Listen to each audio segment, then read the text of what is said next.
todos, gracias por estar acá. Hoy día tengo a Adriana Tudela conmigo. Ella es la candidata número 5 de Avanza País. Adriana, gracias por estar acá. ¿Cómo estás, Sergio? Muchísimas gracias por la invitación. Yo encantada de estar en el programa. Adriana, cuéntame un poco, cuéntanos de ti, cuéntanos tu experiencia, tanto laboral como estudios. Bueno, yo soy abogada, Ujú. me gradué de Derecho en la Universidad de Lima, me titulé en la Universidad de Lima también, tengo una maestría en la Universidad de Chicago, he trabajado en distintos medios de comunicación, y luego desde el 2016 en adelante he trabajado como asesora en el Congreso de la República. Trabajé ahí hasta marzo del año pasado, cuando ya entró en funciones el nuevo Congreso. Ujú. Y bueno, a mí siempre me ha gustado mucho la política, por eso siento que a lo largo de mi carrera profesional he tratado siempre de hacer cosas que han estado bastante cerca de la política y que han involucrado a la política. Entonces, siento que he tenido un poco un acercamiento progresivo y ahora ya me he lanzado a participar yo activamente, ¿no? Bueno, ¿y qué tanta influencia tuvo tu padre en esto? ¿Mucha? Bueno, definitivamente sí. Yo he respirado política desde que nací prácticamente. Entiendo. Eh, en mi casa se ha hablado de política siempre, desayuno, almuerzo y comida. Eh, y, y de hecho, claro, el hecho de que mi papá haya sido político también me ha permitido ver la política de una manera distinta, de una manera bastante cercana, y de todas maneras ha tenido alguna influencia en que yo haya tomado la decisión de participar ahora, ¿no? ¿Cómo llegas a Avanza País? ¿Habían varias alternativas que se te presentaron algunas? ¿O Avanza País siempre fue la alternativa que tú tenías delante tuyo? Sí se presentaron otras alternativas, nada formal, pero yo cuando me enteré que Hernando de Soto se iba a lanzar a la presidencia, eh, decidí postular con él, porque creo que es una persona con la cual yo comulgo muchísimo en cuanto a ideas, Ajá. admiro muchísimo su trabajo, es una persona a la cual yo le venía siguiendo los pasos desde hace mucho tiempo. Y cuando me entero que él iba a postular a la presidencia, yo a través de Alejandro, de hecho, que él viene y me cuenta, ¿no? Que él que va a postular al Congreso con él, entonces yo le pido a Alejandro que me ponga en contacto con el equipo de trabajo de Hernando, y yo lo busco a él y le propongo la idea de postular al Congreso, ¿no? Así que yo lo busqué a él. Pero tenías, o sea, venías de ser como, de trabajar de asesora, o sea, ya el paso siguiente era ya entrar al Congreso, ¿lo tenías ya pronosticado para este año o probablemente lo que venga? No lo tenía pronosticado para este año. Yo siempre Ajá. tuve claro que iba a participar en política. Siempre desde muy chica, desde muy joven, en realidad tenía la idea de que yo iba a postular en algún Ajá. momento de mi vida. No pensé que iba a ser ahora. Yo tenía la idea de que tal vez en 5 años más o en 10 años más. Eh, pero creo que el hecho de haber visto toda la crisis política tan de cerca me llevó a tomar la decisión de hacerlo ahora. Y creo que también el hecho de la pandemia y de haber estado encerrada en mi casa durante tanto tiempo, Ajá. y digamos, en ese momento yo no estaba trabajando cuando fue la primera cuarentena, Entiendo. y eso me dio muchísimo tiempo como para pensar sobre qué quería hacer con mi vida, ¿no? Y tuve momentos en los cuales no estaba muy segura si quería irme al ámbito privado, si quería seguir por la política, y bueno, tuve varios meses para reflexionar y para tomar esta decisión. Ahora, te hago una pregunta. Avanza País, o sea, si tú lees cómo su formación es una formación, arranca como una formación de izquierda. Ujú. Tú lees en Wikipedia, te dice que Avanza País es un partido de centro. Mm. Y escuchas a Hernando, él te habla de un capitalismo democrático, ¿no? Más tirado más a la derecha. ¿Para ti qué es Avanza País? Bueno, Avanza País, en este momento, ¿no? Ajá. De acuerdo a la propuesta política que estamos lanzando en este momento, creo que es un partido que cree en las ideas de la libertad, que cree en el libre mercado, que cree que las libertades de las personas no pueden ser atropelladas por el Estado, y que considera que el capitalismo digamos, la libre competencia son los mejores mecanismos para lograr riqueza y oportunidades para todos los peruanos. ¿Y qué tal cohesionado ves al grupo de la bancada? Porque uno de los problemas grandes que tenemos en nuestra democracia es que las bancadas tienden a desmantelarse a lo largo de los años, a lo largo del periodo de los 5 años. Se terminan peleando o cada uno buscando intereses particulares. ¿Cómo ves tú en este proceso? Yo la verdad es que por el momento veo la bancada y la lista al Congreso bastante cohesionada. Creo que estamos todos apuntando a un norte común. Estamos todos de acuerdo con lo que está planteando Hernando. Como tú bien dices, sobre todo durante los últimos 5 años hemos visto esta desintegración en las bancadas, también, digamos, a raíz de esta ley que se aprobó, que permitía la formación de nuevas bancadas, y De que de acuerdo. hecho fue ratificada por el Tribunal Constitucional. En mi opinión, esa ley fue una muy mala ley, y que el Tribunal Constitucional haya admitido su constitucionalidad, en el fondo, desde mi punto de vista, fue un ataque directo a la mayoría parlamentaria de ese momento. Ujú, Y la verdad es que yo considero que no debería ocurrir eso. Yo pienso que si un congresista es electo por un partido y forma una bancada, creo que puede separarse de su bancada si es que llega un punto en el cual tiene diferencias irreconciliables con su bancada. Pero bajo esa circunstancia, o se mantiene como un congresista independiente o se une a otra bancada. Pero eso de estar formando nuevas bancadas constantemente, me ujú. parece que atenta contra la integridad del Congreso de la República y atenta contra el principio de representación. Entonces, yo de hecho creo que si es posible, si se logran los consensos, yo promovería una iniciativa legislativa para prohibir que siga ocurriendo lo que ha venido ocurriendo durante los últimos años, que es algo que le ha hecho muchísimo daño al Congreso de la República como institución. Ujú.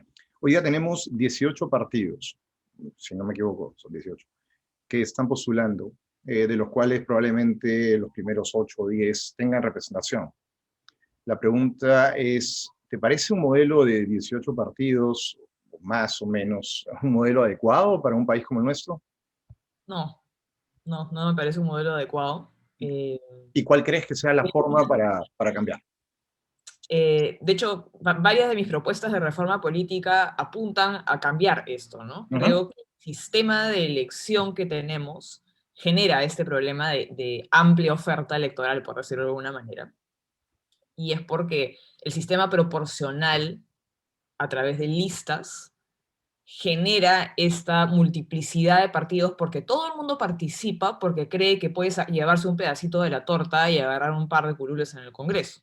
Entonces ujú. hay muchísimos partidos que participan en las elecciones un poco porque todo el mundo prueba suerte, ¿no? Las posibilidades de que metas a algunos congresistas no son tan chicas, ¿no? Entiendo. Entonces, una de mis principales propuestas es cambiar la forma en la que elegimos a los congresistas, pasar de tener un sistema proporcional a través de listas parlamentarias a tener un sistema de elección uninominal en distritos electorales más pequeños. Ok. Entonces, por ejemplo, en Lima, ¿no? Que somos un solo distrito electoral en donde hay más de 8 millones de electores, que elige a 33 congresistas, cada uno de los cuales representa simultáneamente a esos 8 millones de electores. Lo que yo estoy planteando es subdividir Lima en 33 distritos electorales, cada uno de los cuales elige a un congresista al Congreso de la República. Y los partidos políticos ya no presentan una lista con 34 personas Ujú, para ver cuántos entran de esa lista, sino que presentan a un candidato por distrito electoral. ok. Con lo cual ya no hay, digamos, el que gana la elección en un distrito electoral es el que representa todo ese distrito electoral en el Congreso de la República. Ya no hay lugar para segundos, terceros, cuartos lugares en el Congreso de la República. Y creo que eso genera los incentivos correctos para que solamente los partidos que realmente tienen chances de ganar la elección participen, para que se formen más alianzas partidarias y para que dejen de haber, digamos, esos partidos aventureros que prueban un poco de suerte en ¿Y las crees que elecciones. tendrías consenso una propuesta como esta con las otras bancadas? Yo creo que es cuestión de trabajar para lograr el consenso. No te puedo decir ahorita si es que lo vamos a O sea, los tener, partidos grandes sí te lo porque aceptarían, pero los pequeños no. yo, uno nunca sabe. Yo creo que no puedo especular sobre si voy a conseguir o Ujú, no voy a conseguir los consensos. pero lo vas Tengo a presentar. tengo clarísimo que las propuestas que yo estoy promoviendo son propuestas, son cambios radicales, son cambios que van a realmente transformar nuestra democracia para bien, desde mi punto de vista. y sé que va a haber resistencia, pero no por eso creo que sea imposible lograr los consensos. Yo creo que es evidente lo positivo que podrían traer estas reformas, así que yo creo que sí, sí voy a poder lograr los consensos. Y el número de 130 congresistas y seguir siendo una sola Cámara, ¿es parte de lo que quieres continuar o tienes alguna propuesta de cambio? Yo no es, digamos, entre mis propuestas bandera, por decirlo de alguna manera, no está volver a la bicameralidad, aunque yo sí estoy a favor de volver a la bicameralidad, y yo estoy segura de que va a ser algo que se va a debatir durante el próximo Congreso de todas formas, Ujú. y yo apoyaría un retorno a la bicameralidad, porque creo que tener una segunda cámara nos va a traer una estabilidad política que no hemos tenido durante los últimos años, y va a constituir un segundo filtro que va a convertir tanto a los controles, tanto a los procesos de control político como a los procesos legislativos, en procesos mucho más prudentes y reflexivos de lo que son hoy.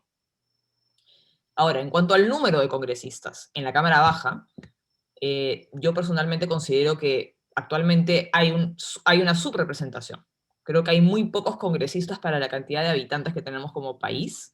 Sin embargo, la propuesta que yo estoy planteando, digamos, parte de la premisa de que no vamos a aumentar el número de congresistas. Sin embargo, yo no me opondría a que se aumente el número de congresistas en la Cámara Baja. Creo que es necesario hacerlo. Ok. Ahora, la propuesta tiene temor en el hecho de que cada vez el gasto en el Congreso aumenta y eso es antipopular. La pregunta sería, ¿se puede aumentar a congresistas? ¿Se puede reducir el gasto? O sea, estamos hablando de más de 3.000 trabajadores en el Congreso. ¿Son necesarios o se puede trabajar con mucho menos de eso? Sí, definitivamente se puede disminuir el gasto del Congreso. Hay muchas formas de hacerlo que no implican bajarle el sueldo a los congresistas, que no Ajá. implican disminuir a los congresistas, que no implican solamente tener una Cámara. Creo que hay muchísimos gastos en los que se incurre en el Congreso que son innecesarios, que podríamos reducir. Solo por decirte un ejemplo, ¿no? Cada vez que se abre una nueva comisión, ya sea esta investigadora o especial, se contrata un montón de gente dentro de esa comisión, y yo creo que podemos también reducir la cantidad de personas que se contrata cada vez que se abre una nueva comisión dentro del Congreso. Los asesores de los congresistas. Cada congresista tiene por default la posibilidad de contratar entre 6 y 7 personas, si no me equivoco, ¿Y para lo ti cual cuántas no personas siempre debería ser el número? ¿Dos o tres?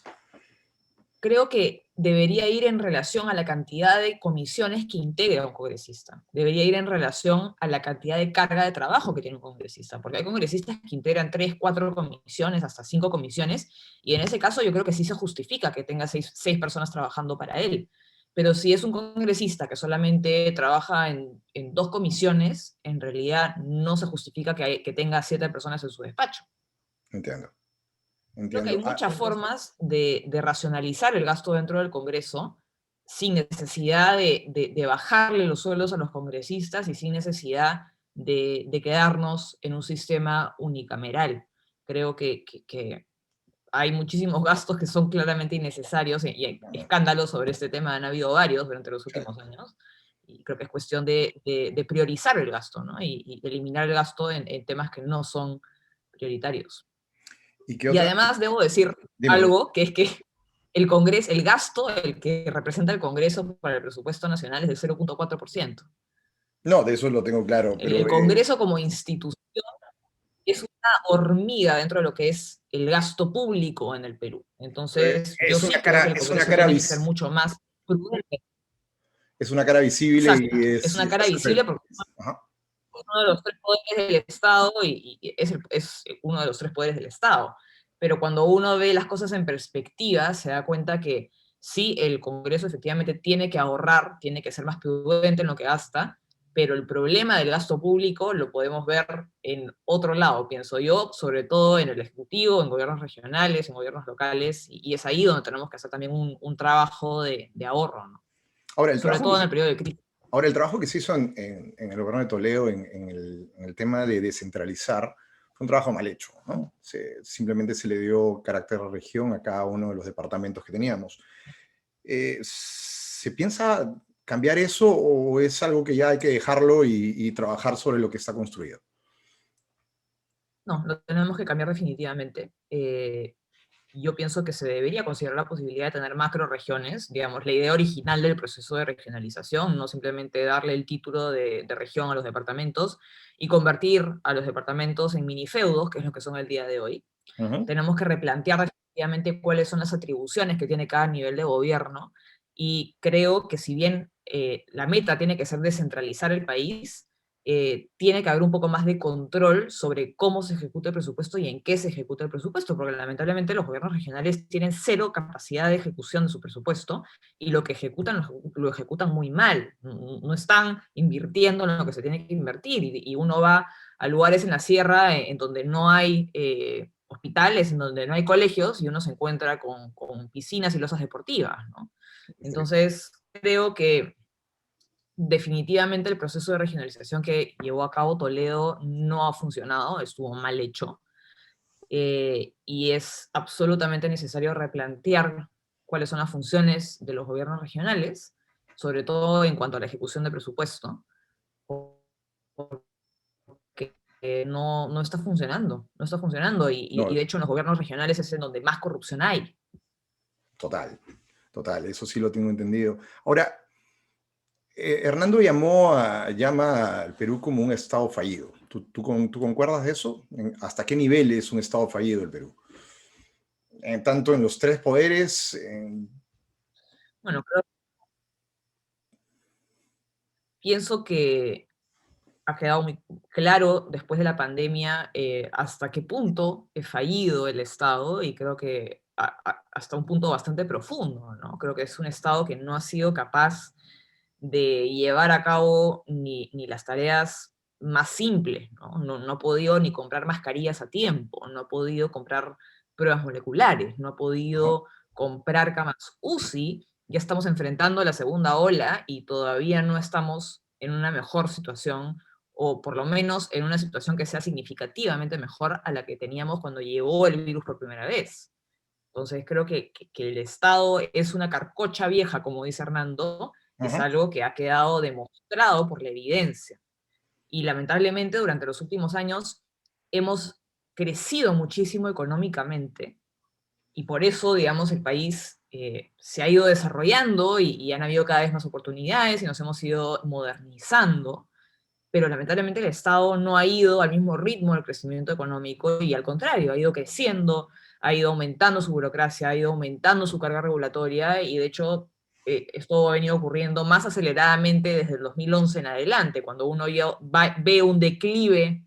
eh, clarísimo en los índices económicos, en el nivel de inversión privada, y uno ve un aumento en la burocracia, un aumento en la carga regulatoria, un aumento del gasto público. El 2011 en adelante es un punto de quiebre, y creo que el Estado tiene que someterse a profundas reformas para poder tomar decisiones de manera más fácil, más transparente, y poder invertir nuestro dinero sin que termine siendo o robado por funcionarios corruptos, o que se pierda en el medio de esta burocracia gigantesca, ¿no? Porque lo que ha venido pasando también es que el Estado ha venido recaudando cada vez más dinero debido al crecimiento económico. El Estado Ajá. ha tenido cada vez más presupuesto, sin embargo, ese dinero no ha llegado al destinatario final, que es el ciudadano. No se ha traducido este crecimiento económico en mejores servicios públicos, y eso no es culpa del modelo económico, eso es culpa del Estado, que no ha sabido utilizar bien los frutos del crecimiento económico. Total, ahora tenemos un estado que el otro día que hablaba con Alejandro me decía que estamos hablando de más o menos 1,5 millones de personas, incluyendo enfermeras, policías, militares. Creo que Eh, ni el mismo Estado sabe exactamente cuántas personas trabajan para él. la pregunta sería, en estos 5 años, ¿hay un planteamiento de reducir el tamaño del Estado? Sí, definitivamente. De hecho, hay un planteamiento para reducir la burocracia administrativa. Creo Ajá. que eso es algo que tenemos que hacer, y va a ser duro, definitivamente, pero es algo necesario. Estamos pasando por un periodo de crisis, de emergencia, y medidas duras y drásticas van a ser necesarias. Tiene que haber ahorro fiscal, tiene que haber austeridad fiscal en un momento como el que estamos viviendo. Y solamente en el sector salud, por ejemplo, de cada 10 personas que trabajan en el sector salud, solamente 4 es personal médico, los otros 6 es personal administrativo, y por cada sol que se invierte en el sector salud, se gastan 6. en pago de planillas, básicamente. Wow. Entonces, eso no puede seguir ocurriendo, eso es insostenible en el tiempo. Entonces, sí, nosotros sí planteamos una reducción en la carga burocrática, en la carga regulatoria, que también implican un costo para el ciudadano. No necesariamente hemos hablado de fusionar ministerios o reducir ministerios, pero creo que más importante que eso es primero reducir la cantidad de burocracia administrativa que hay, reducir el gasto público y luego ya ver si es que algún ministerio puede unirse a otro, o si un ministerio en realidad podría ser un instituto, como podría ser el caso del Ministerio de Cultura, por ejemplo, que yo personalmente considero que no hay ninguna necesidad de que sea un ministerio en sí mismo, pero creo que más importante es primero reducir los gastos del Estado. Ahora, esa era una de las propuestas de Aliaga, ¿no? O es una de las propuestas de Aliaga. Él parte con construyendo las ventanas y después los cimientos. O sea, él nos plantea que tiene que reducir ministerios, pero después cuando le preguntas qué van a hacer con esa carga burocrática, él cuenta que la va a redistribuir, entonces, y la plata que le sobre la va a reinvertir en obra.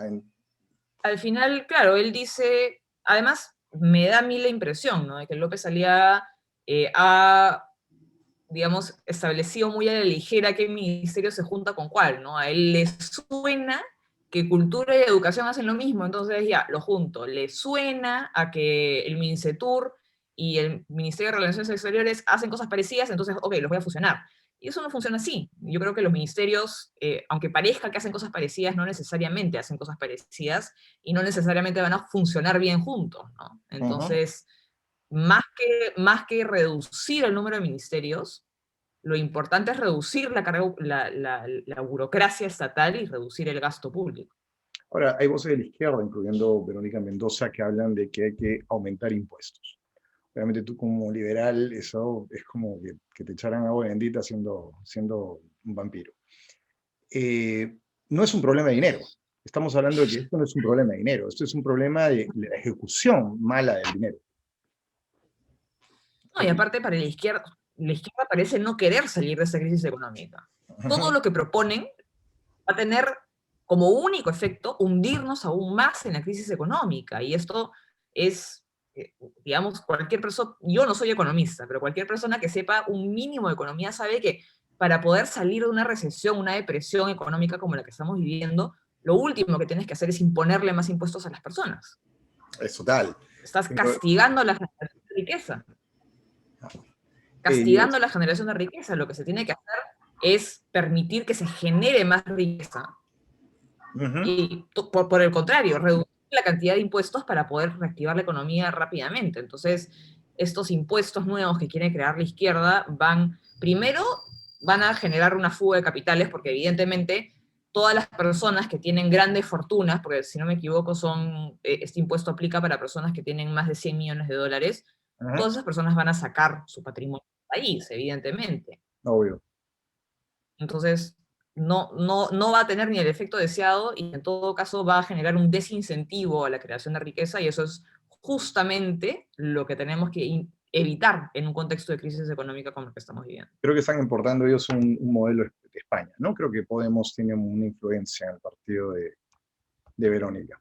En fin, pasemos a... Y de hecho, ver. una de las principales Verónica es miembro de Podemos. Impresionante. Pasemos a lo que hay que hacer. Hoy ya tenemos una pandemia. ¿Qué es lo que plantea Hernando de Soto y el partido al cual tú representas? Medidas inmediatas, una vez que asuman, si es que sale como presidente, asuman a partir del 28 de julio. Bueno, una de las principales medidas, y de la cual ha estado constantemente hablando Hernando de Soto, es que el Estado tiene que abrir la puerta a que entes privados puedan también importar y distribuir vacunas, ya sea con o sin fines de lucro. Hay otros países en el mundo que lo han hecho, y en realidad no hay nada que le impida al Estado peruano ir sentando las bases legales y ir dando los permisos necesarios para que cuando exista la oferta, los privados puedan también traer vacunas para poder avanzar lo más rápidamente posible en el proceso de inmunización. Y de hecho hoy día, quiero buscar el dato exacto, si no me equivoco es Bloomberg. Perdóname que busque el dato, pero No, dale, es importante. la verdad es que me pareció importante. Bloomberg calcula que le va a tomar al Perú casi 8 años vacunar al 75% de su población. 8 Así años. que 8 años, ni siquiera el 100%, al 75% de la población, Si seguimos este ritmo, si es es lo que que quieres. seguimos, si es que seguimos en este esquema en el cual el Estado tiene el monopolio de la distribución de la vacuna. Ahora, ¿qué es lo...? Básicamente, Ujú, dime. seguir con esta idea fija y impedir que el sector privado pueda participar en el proceso de vacunación es criminal. Estamos hablando de la vida y la salud de millones de peruanos, y si el Estado insiste en que solamente él puede distribuir vacunas, miles de personas van a morir en el interín. Estamos hablando de 8 años. Impresionante. Ahora, Hernando dice que él le presentó un plan a SAS, es decir, él le acercó una iniciativa. Sí, sí, le acercó una iniciativa y de hecho el equipo de Hernando ha estado en contacto directo con las personas que han estado manejando la pandemia en Israel, que ha sido uno de los países que mejor ha podido hacerle frente Ujú. al virus, y lamentablemente caso omiso a las propuestas de Hernando, ¿no? Wow. Y la verdad es que a mí me impresiona cómo el propio Sagasti, porque es algo que él ha hecho personalmente, ha convertido esta discusión sobre las vacunas en una discusión ideológica y en una especie de lucha de ricos versus pobres, cuando acá de lo que se trata es de salvar vidas y de avanzar lo más rápido posible para volver a la normalidad y poder recuperar nuestras vidas y poder recuperar nuestro país. Para Julio Guzmán de Linda, de tener una cercanía a Sagasti, muy aparte que iba en la plancha como vicepresidente, ¿no? Estuvo aquí Patricia Gamarra hace unas semanas, me dijo que no, que ella según Julio, ellos no hablaban, ¿no? Claro, ellos dicen que Sagasti y Julio Guzmán se están haciendo la ley del hielo, entonces no es un gobierno del Partido Morado. Ok. Bueno, tenemos también el tema del oxígeno, que es impresionante que después de un año no produzcamos la cantidad necesaria, ¿no? ¿Qué plantean ustedes para reactivar eso? Y de hecho el Estado tenía a su cargo la implementación de varias plantas de oxígeno y hasta la fecha, o por lo menos lo último que leí yo hace algunas semanas, es que habían terminado cuatro de Bueno, todas las que tenían por implementar. Y la mayor cantidad o sea, casi todo el oxígeno que hay disponible en el mercado ha sido dado por privados, y todas las plantas de oxígeno que hay, la mayoría también han sido donadas por el sector privado. Entonces, hay un problema ahí, y de hecho este problema de la escasez de oxígeno empezó porque durante el gobierno de Alan García, el actual ministro de Salud, Oscar Ugarte, dictó una norma que ya, prohibía ¿no? la Acá, venta ya, de oxígeno que tuviera menos del 98% o 99% de pureza, con lo cual solamente había un productor de oxígeno medicinal en el país. ok, ya imagino Entonces, las implicancias, ¿no? evidentemente, hay un problema primero de barreras burocráticas, ¿no? que se crearon con este decreto y que, digamos, limitaron considerablemente la oferta de oxígeno medicinal. Y de hecho, esta regulación estuvo vigente durante la primera ola de la pandemia, y cuando ya la cosa era insostenible, quitaron ese requisito para que más personas pudieran producir y vender oxígeno medicinal. Y por otro lado está nuevamente el Estado fallido, ¿no? Ajá. Que es incapaz en el lapso de un año desarrollar las suficientes plantas de oxígeno para poder O salvar vidas. comprarlas de afuera, ¿no? O sea, no conozco otro país donde tenga ese problema de escasez de oxígeno. No sé si en la región. No, y de hecho Chile y Ecuador nos están trayendo oxígeno a nosotros. Ahora, en la parte económica, frente a la pandemia, la izquierda, y la personalizo con Verónica Mendoza, promueve utilizar las reservas internacionales, lo que nos queda, para repartirlo, ¿no? Créditos, bonos. ¿Qué opinan ustedes de eso? ¿Cómo se reactiva el país económicamente? Se reactiva generando empleo. Creo que los bonos, evidentemente en el contexto en el que estamos viviendo, y de hecho el año pasado se entregaron bonos que yo creo que evidentemente si el Estado te obliga a quedarte encerrado en tu casa y Ajá. te prohíbe salir a trabajar, la gente no puede no comer durante un año, ¿no? Entonces yo creo que dado la situación de emergencia, era comprensible que se entregaran bonos, pero eso no es una solución a largo plazo, ¿no?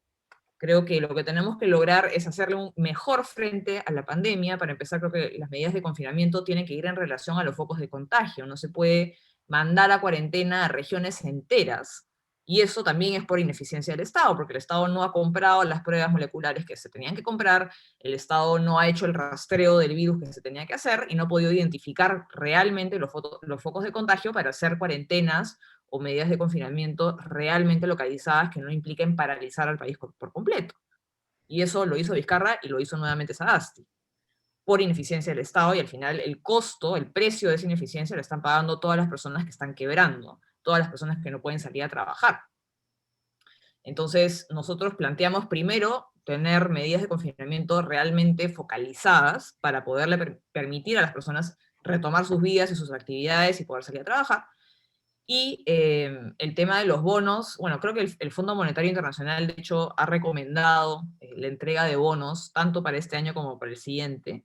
Sin embargo, nosotros creemos que más importante que los bonos, que pueden ser medidas temporales, es reactivar nuestra economía a través de la generación de empleo, y por eso nosotros hablamos de desbloquear los grandes proyectos, tanto mineros o de infraestructura, que vienen bloqueados desde hace años en el país, y que Ajá. implica inyectar en nuestra economía miles de millones de dólares y crear cientos de miles de puestos de trabajo.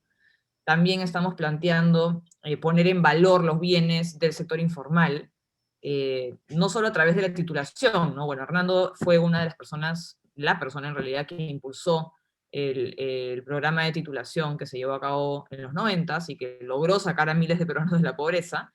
Eh, Ahora creemos que se tiene que continuar con esa política, pero además queremos lograr que estos títulos de propiedad cumplan con todos los requisitos que se tienen que cumplir para que sean realmente transables tanto en el mercado nacional como en el mercado internacional, que eso también es un problema que Hernando ha identificado, ¿no? Que está ocurriendo, que ok, se les dieron títulos de propiedad a las personas, pero esos títulos en realidad no cumplían con todos los estándares que tenían que cumplir para que realmente reflejen el valor del bien y les permita acceder a más crédito, les permita integrar nuevas cadenas de valor, les permita asociarse con otras personas.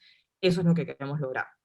Generar empleo y reactivar la economía orgánicamente, por decirlo de alguna manera, ¿no?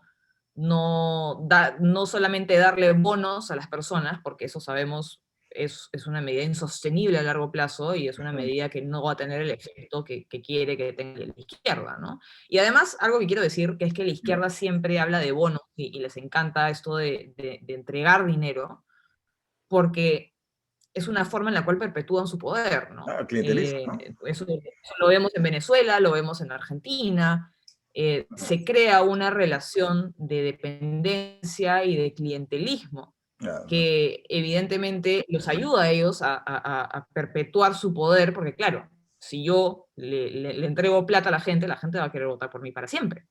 total. Esas son medidas que realmente debemos desterrar, debemos desterrar. O sea, el bono podría ser un bono de inicio, pero en paralelo tienes que tener el oxígeno, tienes que tener las vacunas, tienes que tener todo, tienes que trabajar como Estado, ¿no? Que uno tiene que, digamos, entender que estamos atravesando por una situación extraordinaria que sí amerita que se entregue un bono, pero uno no va a reactivar la economía a punta de bonos. Y los Ujú. bonos no son una medida que sea sostenible en el tiempo. Ajá. Totalmente de acuerdo.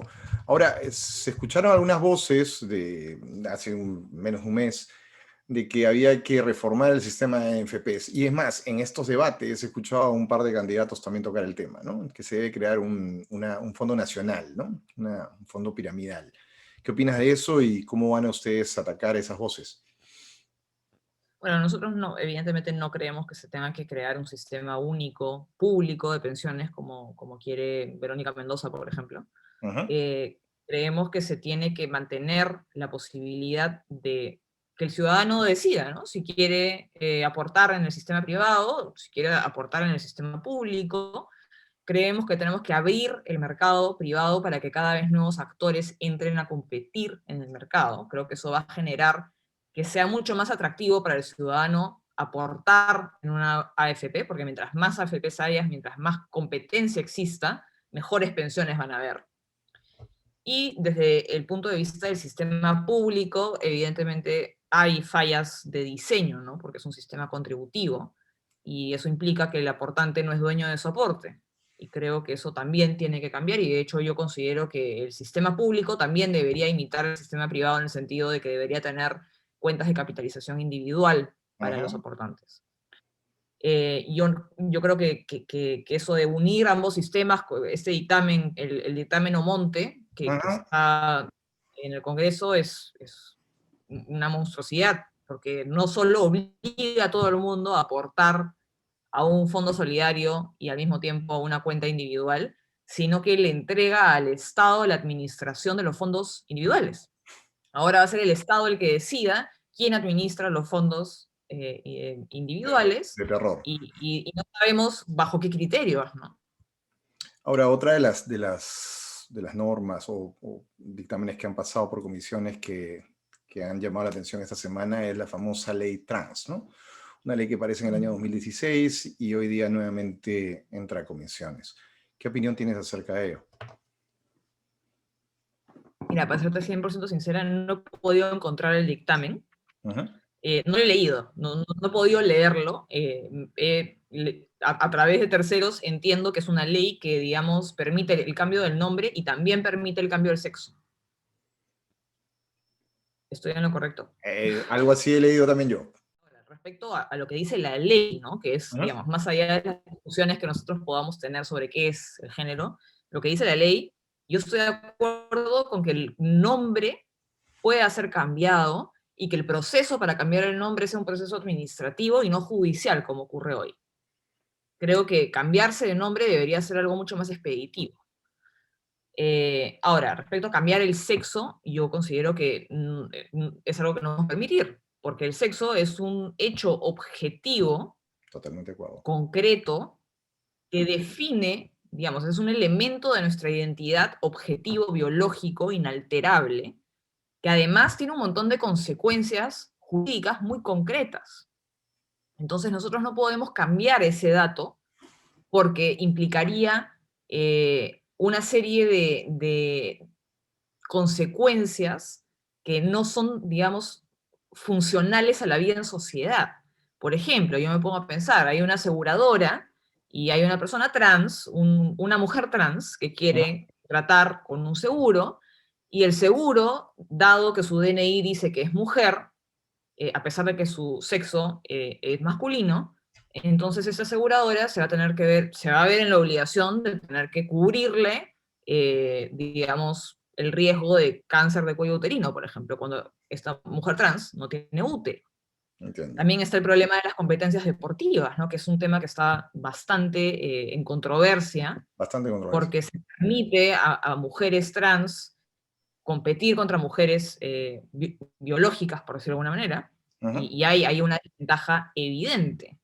Entonces, hay muchísimas complicaciones a la hora de alterar lo que es un hecho concreto y objetivo en un documento de identidad. Entonces, el nombre... estoy a favor de que el cambio del nombre sea mucho más expeditivo y fácil y digamos, que uno no tenga que estar justificando frente a un juez por qué es que se quiere cambiar de nombre. Yo estoy a favor de eso, pero creo que ya empezar a alterar datos objetivos en un documento de identidad nos va a traer un montón de complicaciones y de problemas que no debemos permitir, y además ya es entrar al campo de la subjetividad absoluta, digamos, es admitir que no existe una realidad concreta.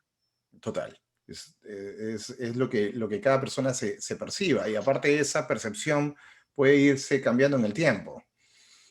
Ahora, se habla mucho, y bueno, también son voces de izquierda que hablan mucho del cambio constitucional, y en esta línea de debates lo hemos escuchado más de uno. Es más, voces medianamente de centro, moradas, también lo aceptan. ¿Cómo ves tú la idea del cambio constitucional? Si la consideras, ¿y por qué no la consideras si no la consideras? Y no solo moradas, incluso el partido Forsyth también quiere cambiar la Constitución. Entonces ya, digamos, los únicos partidos que no quieren cambiar la Constitución somos nosotros y Fuerza Popular. No hay nadie más que no quiera cambiar la Constitución. Bueno, evidentemente nosotros desde Avanza País estamos en contra de un cambio constitucional. Creemos que la Constitución que tenemos es una Constitución que nos ha dado las bases necesarias para generar estos niveles de crecimiento que no habíamos visto nunca antes. Es una constitución que nos ha permitido sacar a millones de peruanos de la pobreza, y de hecho yo había leído, digamos, un estudio en el cual se señalaba que eran más de 6 millones de peruanos los que habían logrado salir de la pobreza. Luego me hicieron un, entre comillas, fact-check en la República, y resulta que no eran 6, sino 12. Eran Wow. 12 millones de peruanos los que habían dejado de ser pobres gracias al régimen de libertad económica que tenemos. Ahora, ¿por qué es Y difícil? más de 3 millones los que han dejado la pobreza extrema. Entonces, te hago un pequeño yo creo que...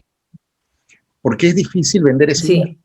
¿Por qué nos comemos una narrativa en la cual hoy día estamos peor y hay un tema de desigualdad, que los ricos son más ricos, los pobres son más pobres, y es una narrativa que se repite cada día más, a pesar de que los hechos objetivos, como lo veníamos hablando, nos dicen lo contrario?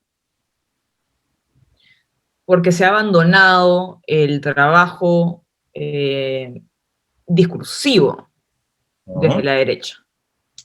En realidad yo creo que, no creo, en el Perú no hay una derecha. No hay una derecha como podría ser considerada una izquierda, ¿no? No hay una derecha organizada. Hay algunas personas de derecha, pero no hay una derecha. Y se confunde muchas veces a la clase empresarial con la derecha. Pero la clase empresarial, en el fondo, no cree en nada más que en hacer negocios, ¿no? Y tenemos, lamentablemente, una clase empresarial que ha abdicado de esta tarea discursiva y narrativa de comunicar constantemente cuáles son los beneficios del sistema de libertad económica.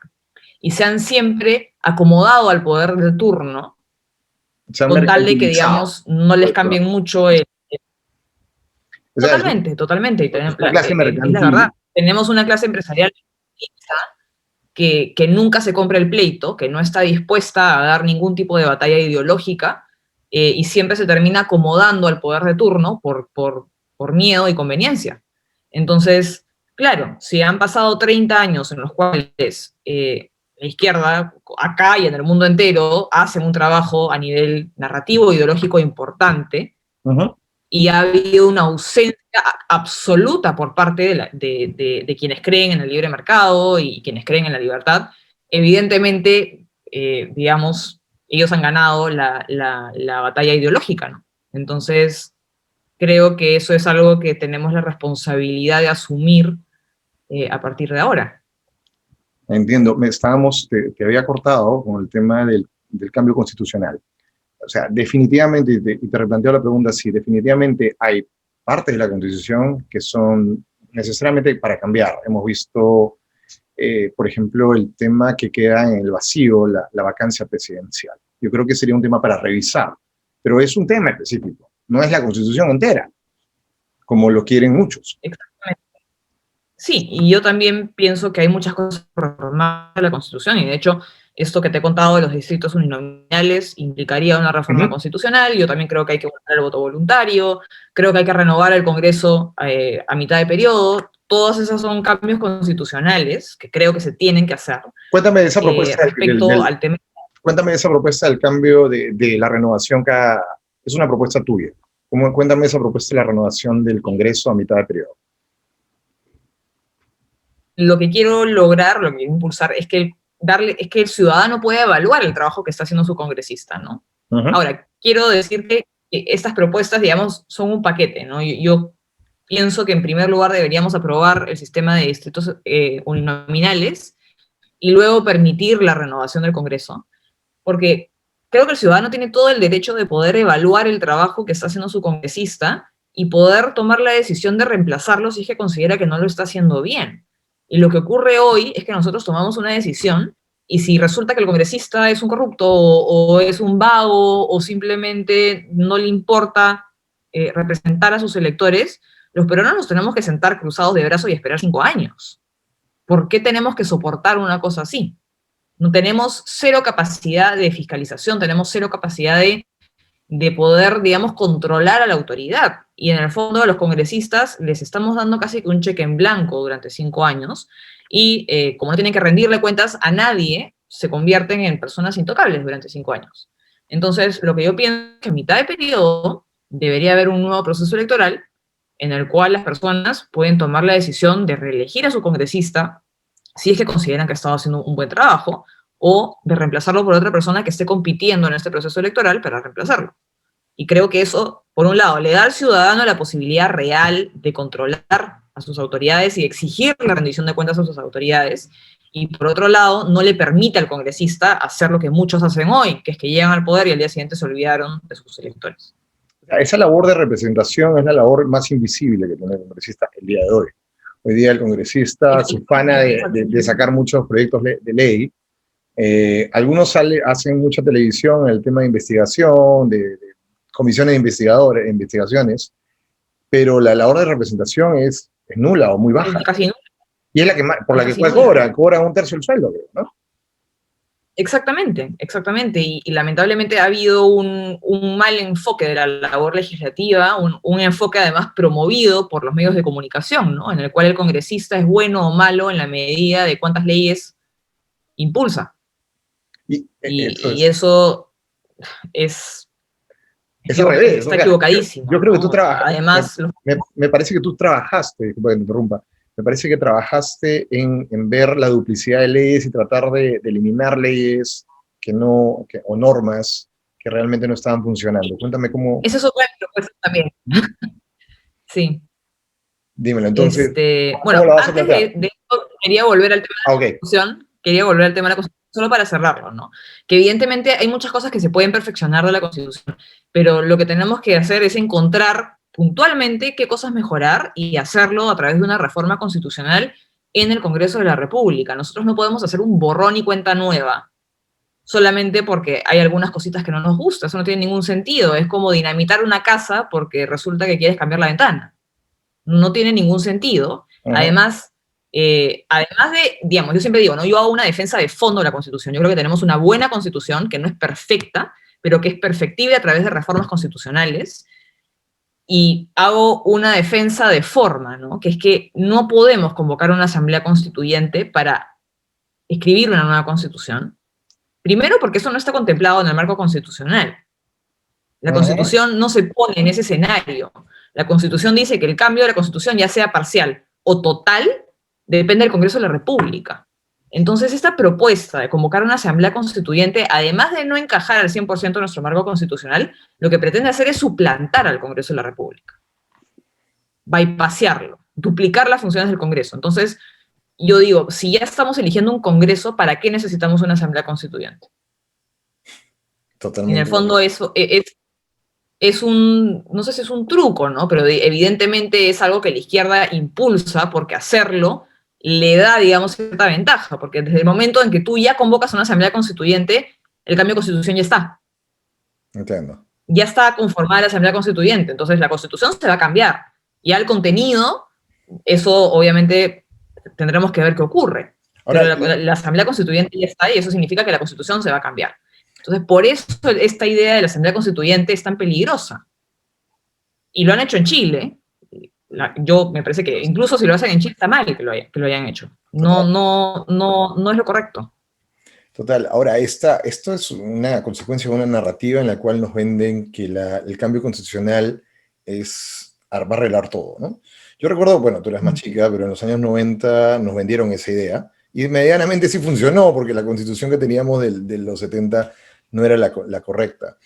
La izquierda está enfocada en el cambio del capítulo económico y por eso mete a toda la Constitución, quiere dar más derechos, escribir derechos como si escribir los derechos en la Constitución mañana mismo ya los tienes. Sí, como si la Constitución fuera una especie de carta a Papá Noel, ¿no? Así lo veo yo, ¿no? Es parte de esa narrativa que la vendieron en Chile, ¿no? Va también con un tema de odio, con un tema de revolución, y no la tienen realmente clara. Ahora, te hago una pregunta. ¿Por qué crees que se enfoca siempre, la izquierda enfoca el tema de la desigualdad como la causa de los problemas, más que la pobreza, ¿no? Que es la que genera la desigualdad? ¿Por qué se valen de eso? ¿Por qué crees que se vale de eso la izquierda como un arma para atacar las políticas de derecha? Porque creo que recurre a un sentimiento fácil de despertar. Ajá, Creo que apelar a la desigualdad, digamos, apelar al, mira, él tiene más que tú y en el fondo tiene más que tú porque te lo está quitando a ti, es ajá. muy poderoso y creo que moviliza, y, queda clarísimo que moviliza, ¿no? Entonces, creo que por eso apelan a esa narrativa, pero evidentemente el problema es que haya pobreza, ¿no? Creo que en la medida en que eliminemos la pobreza, la desigualdad no debiera ser un problema real, en todo caso, ¿no? Yo entiendo que pueda generar malestar, descontentos, eh, en cierta medida hasta problemas sociales, que exista mucha desigualdad, pero Ajá. en la medida que no hay pobreza y todos pueden vivir una vida, digamos, en la que pueden desarrollar sus proyectos sin ningún impedimento, entonces ya deja de ser un problema real que existe la desigualdad. Ahora, hablemos. Entonces, Ujú. cuando a mí me habla de desigualdad, yo siempre digo, el problema es la pobreza, ¿no? Y para la izquierda, en realidad, el problema no es la pobreza, es la desigualdad. Ellos prefieren que todos seamos igualmente pobres a que todos seamos desigualmente ricos. Es verdad, has dicho algo muy cierto. Ahora, veamos lo que está pasando en este momento. Hemos tenido 3 debates. Me gustaría que me des tu apreciación. Vimos un primer debate en donde, bueno, yo creo que en los debates, este modelo de debates, se está calificando mucho, por lo que escucho amistades y veo en redes, es al nivel de oratoria que han tenido los candidatos. Más que al nivel de propuestas. He escuchado gente que dice, este fulano ganó el debate, y cuando ves lo que propuso fueron propuestas totalmente imposibles de cumplir. ¿Cómo calificas la participación de Hernando y cómo calificas los 3 debates en sí? Bueno, respecto a los 3 debates, creo que el formato es pésimo. Creo que el Jurado Nacional de Elecciones se especializa en diseñar malos formatos. Y no solo para el presidencial, de hecho yo también participé en el debate, entre comillas, porque al final no fue un debate de parlamentarios, de candidatos al Congreso, y también fue un desastre. Creo que es un formato digamos, que no le deja al candidato poder exponer claramente sus ideas, esto de que se reparten el tiempo y van participando y te van quitando, no entiendo, me parece Ajá. fatal el formato, y creo que eso influye muchísimo en que al final, digamos, no nos hemos quedado con nada de ninguno de los 3 debates, más allá de los ataques personales y de las pullas, ¿no? Ajá. Eh, Ahora, respecto a Hernando, yo para serte 100% sincera, creo que no fue lo suficientemente claro, creo que pudo haber sido más claro en lo que estaba proponiendo, pero como te digo nuevamente, creo que el formato le ha jugado en contra. Hernando es una persona que siempre explica a través de ejemplos, siempre lo hace, entonces creo que esa manera de explicar no encaja tanto No le daba. Ujú. con el formato del debate, pero creo que lo que ha distinguido a Hernando de los demás candidatos es que ha hablado de propuestas totalmente distintas a las demás, ¿no? Todos los demás candidatos están planteando básicamente hacer lo mismo que siempre hemos venido haciendo. Todos hablan de más presupuesto, hay que crear tal programa, el Gasto. Estado tal cosa, el Estado lo otro. Nadie habla de la promoción de la inversión privada, nadie habla de la austeridad fiscal, nadie habla del sector privado, todo es el Estado esto, el Estado lo otro. Todos parten de la falsa premisa de que el Estado va a funcionar. Ya sabemos que el Estado no está funcionando. Y Ujú. creo que el único que no ha entrado en esa narrativa de, digamos, discursos vacíos y de generar falsas expectativas en la gente ha sido Hernando. Y creo que Hernando siempre ha pensado un poco fuera de la caja, ¿no? Y eso también ha sido un poco objeto de burlas por parte de la gente, ¿no? Como que la gente se ríe, jajaja, ja, ja, habla de Uber, jajaja, ja, ja, habla de Nueva Zelanda. Y es como, pero pensemos fuera de la caja. O sea, ¿por qué tenemos que quedarnos siempre en el mismo discurso? ¿Por qué esperan obtener resultados distintos aplicando lo mismo que hemos venido aplicando siempre? Y yo creo que eso es algo que le ha jugado a favor a Hernando, y creo que por eso en la mayoría de los sondeos post-debate él ha salido como ganador del debate. A pesar de que, como te digo, yo sí creo que le faltó un poco de claridad y creo que el formato, digamos, no le hizo un favor. Entiendo, entiendo. Ahora, ¿y cuáles son los planes para estos días que quedan ya para la elección, qué es lo que tienen planeados tanto ustedes como candidatos al Congreso, como Orlando como candidato a la presidencia, que me puedes adelantar. Bueno, durante estos 4 días de encierro, la campaña va a tener que ser virtual, tanto la de nosotros, los candidatos al Congreso, como la de Hernando, y ya durante la próxima semana vamos a tener que hacer un recorrido todo el día, a la mayor cantidad de lugares que se pueda, en los días que tenemos, que son 4, porque en realidad no se puede hacer campaña hasta 2 días antes de la elección, o sea, el jueves es el último día que tenemos para hacer campaña. Y te adelanto que Hernando piensa cerrar su campaña en Arequipa. Ah, ok, su tierra. Mm. ¿Y qué opinas de las encuestas? ¿Cómo has visto esta diversidad, este abanico de encuestas donde en una lo ponen arriba, otro lo ponen abajo, en una ponen un candidato arriba y otro abajo? ¿Crees que hay seriedad, hay consistencia? ¿Crees que hay un error humano, que hay inconsistencia de los encuestados? ¿O se trata de manipulaciones como acusan otras fuentes?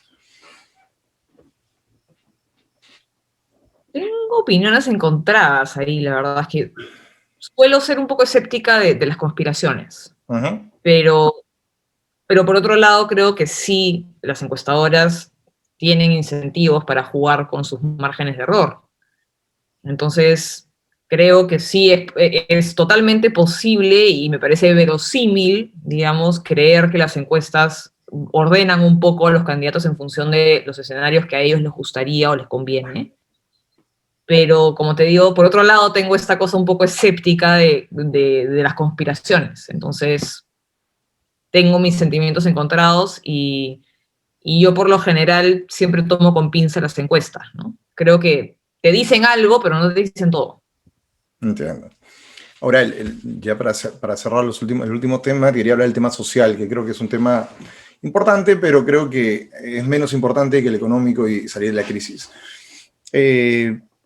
Hay 3 temas dentro del tema de la agenda social que siempre se manejan, ¿no? El aborto, la eutanasia y el matrimonio homosexual. ¿Qué opinas del aborto? Creo que es el tema más controversial. Sí, bueno, yo estoy en contra del aborto. Yo considero que hay vida desde la concepción. Creo que desde que existe un organismo que pertenece a la especie humana, que está vivo, que tiene un ADN distinto al de su madre y que este ADN ya tiene toda la información de lo que este organismo va a hacer en el futuro si es que su desarrollo no se interrumpe, ya podemos hablar de una persona. Yo creo que pretender separar, digamos, al cuerpo humano vivo de la categoría de persona es algo que nos lleva a la relativización del valor de la vida humana y que nos lleva a una visión utilitarista de la vida humana, porque estamos diciendo que en realidad tú eres persona solamente en la medida en que tu cuerpo pueda hacer tal o cual cosa o alcance tal o cual nivel de desarrollo. Y yo creo que eso es inadmisible. O sea, el Entonces, ser humano es sujeto de derecho desde el día de la concepción, desde la visión que tienes. yo considero que sí, que desde que ¿No? ya hay un organismo perteneciente a la especie humana y que está vivo, podemos hablar de una persona y podemos hablar de la protección de derechos. Y por eso yo estoy en contra del aborto, ¿no? Respecto al matrimonio homosexual, yo me inclino más por la unión civil. Creo que es evidente que las parejas del mismo sexo enfrentan limitaciones legales para poder sacar adelante sus proyectos de vida en conjunto. Y creo que la mejor alternativa es la unión civil. De hecho, yo creo que lo que se ha aprobado en Chile es algo que podríamos nosotros imitar acá en el Perú. Y respecto a la eutanasia, ahí tengo un poco más de dudas yo todavía. Creo que si lo pienso, digamos, a nivel abstracto, en principio, yo no tengo mayor objeción, porque creo que las personas pueden disponer de su propia vida, ¿no? El tema es cómo reglamentarla, ¿no? El tema es cómo reglamentarla. A mí lo que me genera las dudas digamos, los Puede haber reparos abusos. es, ok, en abstracto, todo bien, pero me preocupan los riesgos que implica materializarlo, ¿no? Llevarlo a política pública, cómo lo vamos a regular. Creo que siempre hay problemas, entonces en la medida en que se regule y se logren poner los candados necesarios para que no se preste eso a digamos, malos usos de la política, yo en principio no tendría objeciones. Y te añado un tema, más como principio, porque no es algo que va a ocurrir en el próximo, en el corto plazo, es el tema de la pena de muerte, que se ha hablado también en estos debates y muchos lo han utilizado como algo tan sencillo, ¿no? Me salgo del pacto y ya, mañana hay pena de muerte para corruptos, ni siquiera para gente con cargos mayores. ¿Cómo lo No, ves? no, creo que es una pena, digamos, irreversible. Ajá. Y creo que el error humano, digamos, es posible que, digamos, haya un error a la hora de poder condenar a alguien a la pena de muerte y no hay marcha atrás, ¿no? Leí alguna estadística que decía que cada 10 casos, no sé en cuál era el estado, creo que era Alabama, uno tenía objeciones legales, o sea, uno podría haber sido error, ¿no? Ujú. Sí, y en el Perú ya, o sea, Sobre todo si teniendo Perú, un nivel, un poder judicial tan eficiente, ¿no? digamos, si en Estados Unidos, donde el sistema de justicia es casi impecable, Ujú. casi impecable, Vaya, hay problemas, imagínate en el Perú, en donde nuestro sistema de justicia es un circo, ¿no? total. Un ping-pong. El famoso ping-pong. Vamos a comenzar con una muy fácil, un amigo tuyo, Alejandro Cabero. Preparado. Super. Ahora vamos a hacer alguna contrincante que la has tenido en debate. Sigrid Bazán. Equivocada. Está fácil. Keiko Fujimori. Mm, desaprovechó su oportunidad. Julio Guzmán. Tibio. Rafael López Alea. Populista. Johnny Lescano. Populista también. Hernando de Soto. Hernando de Soto, experiencia.